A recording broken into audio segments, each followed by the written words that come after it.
fantasy fans, and welcome to PSPN's flagship show, Pretend Football Now. I am Sike Anderson. With me, as always, is Maul Paderos. Maul, another year, another draft rumble with some shocking, truly shocking backgrounds. And here we are again. Yeah, absolutely. Back at it once more to bring you all the hard-hitting news of the NJCFFL. We love to see how these teams maim one another as the season goes along. We also like to fill up our bellies on that delicious panda buffet. Nothing quite like it. You know, they say that MSG is bad for you in large amounts, but I say it tastes so goddamn delicious. Well, yeah, I mean, you've got to have a little bit of sodium in your diet. You've got to have. Why not have it be mono sodiums? That is so smart. I never thought about it that way. But again, the wisdom of the ages is truly within Maul Paderos. Well, with all of that being said, let us commence with the show.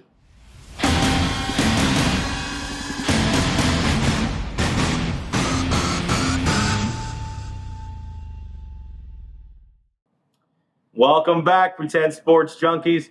My matchup this week features an old standby and a brand new upstart who will rise to the occasion. And now we have teenage phenom Coach Catherine and the URMEs playing host in Miami against the Beast, Dan Swanson, in week number 1.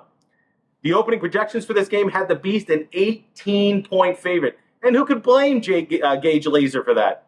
With studs at virtually every position, quarterback airmail Anthony Richardson leading all scores with 34.2 points. The Terminator, James Conner, rumbling to add 50 yards and a score on way to 17.8 points. The Chef, James Cook, heating up another 11.8 points with his 71 rushing yard performance. And D-Train David Montgomery becoming a human defensive line plow late last night in overtime to amass 15.8 pre-10 points. The Beast backfield bullied and bruised the backsides of the Aramis defense.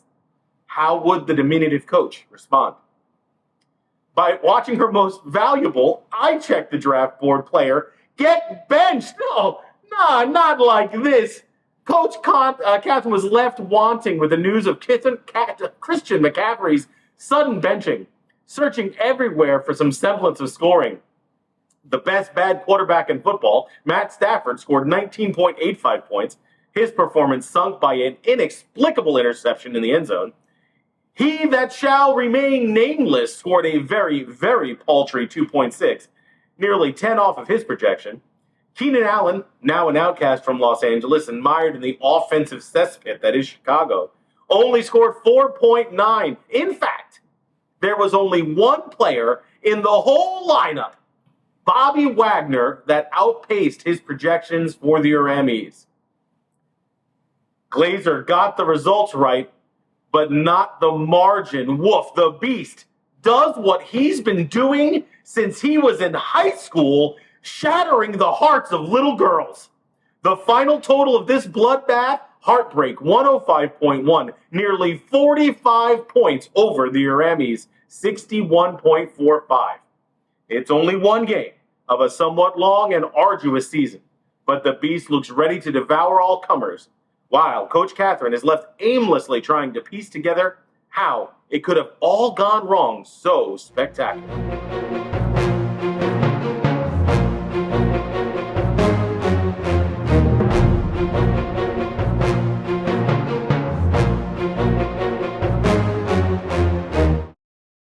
Everyone, set your clocks, punch in, boys and girls, and do your old buddy Sike Manders a favor and hand me that brand new scalpel, won't you?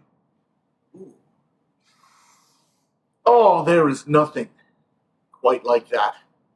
Well, the place, Pink Taco Stadium, brought to you by the one and only Cooter Institute as the Rip-Roaring Beavers, the worst team to ever grace the soppy, stagnant shitball that has historically been reserved for the likes of, the Portland Hipsters, the Dobbs Ferry Federalists, the Lip Smacking Flapjacks, the Raging Brigades. I could go on, but you get the picture, right? They're bad.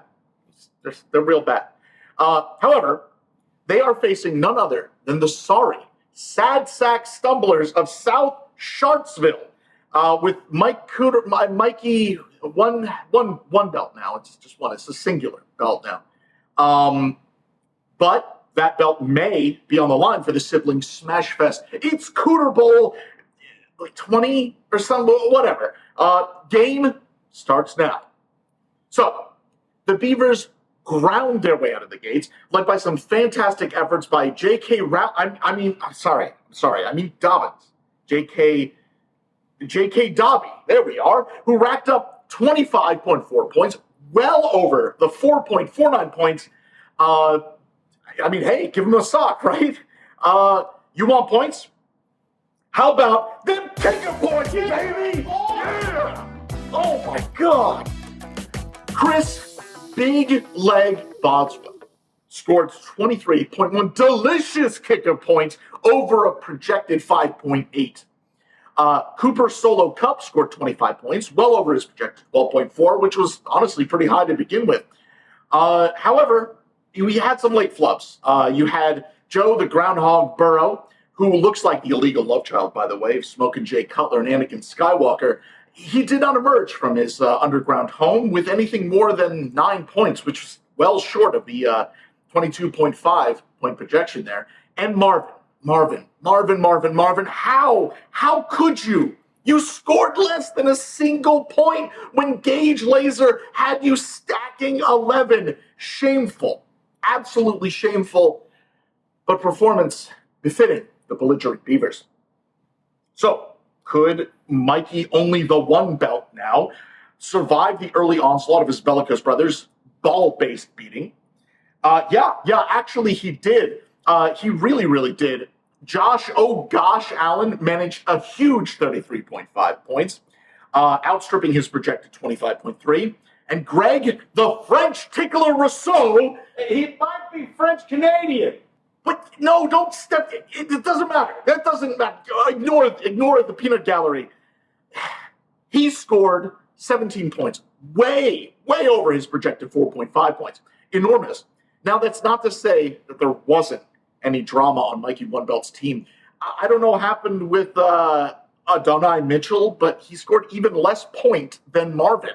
Hideous. So gross. However, consistent production of the precious fantasy points was the key here, as South Sharpsville blunts the Beavers' teeth, and up they paddle with their canoe full of the pelts of their fallen foes. Final score, 123 to 103.8, all Sharpsville all day. However, it is worth noting, with some of the worst scores I've seen in an opening season yet, KIB did pretty well here. Not well enough. They're still 0-1. It doesn't matter if you score 5 points and that loss are like 5,000. But it is what it is. The Beavers look to dust themselves off to face the very mysterious keys to victory next week. Wow, that was certainly a hard-hitting, but honestly very disappointing first week. Yeah, there were some teams this week that were Real stinkers. absolutely miserable. Real stinkers. I think at last count, there was at least 4 teams that didn't even break 70. It's these kids nowadays. You know what I mean? The next generation, they don't know how to hustle. You know what I mean? You got these veterans who're just going to blow them out of the water. Yeah, absolutely. No respect whatsoever. But respect. That is to be said. It is only week 1, and there is still time to make a comeback for all those other teams. So you're not out of it yet. Not yet. Well, not yet, but to you. But we're watching you. We are watching you. We are indeed. Do you have a word of the week for us? I do indeed. It's a great one. One of my favorite words. This week's word of the week is gesticulation. With a lot of hands and pointing. I like it. It's a magical word. I like it. Not since the days of Chip Kelly do we see such gesticulation on the field. I would agree. I miss him and his field wizards. However, I also have a prop of the week for us. Prop of the week, please. Get your blankets ready, everyone, because you're going to be here a while. This is just week 1. We've got so many rounds of pretend football to play. So get cozy. Get cozy with us. Hit that like button, that subscribe. Yeah. Leave a comment. That's like a virtual hug. It is. It does make me feel a little nice, and I sleep better at night knowing that you have liked, you've commented, and subscribed, and that you're not Lawrence, who doesn't even like football. Or Janine, who also does not like football. She does not like football at all. Well, from all of us here at PSPN, this has been its flagship program, Pretend Football Now!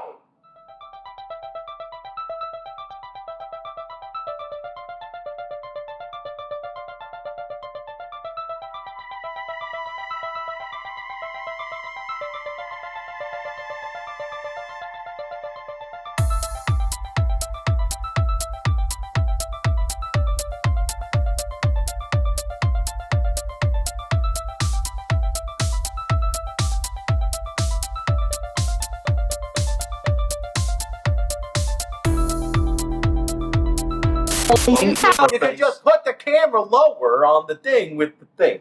Yeah, this is definitely the bump. That's better. That's a better. That's Yeah. this right Hey, here. everybody. Look at Coach Flip. Look at his I'm back. look at his mug. I'm back, you son of a bitch. He's so beautiful. I'm back and I'm more racially insensitive than ever. I just arrived back here from Arbad. Oh boy. All right. So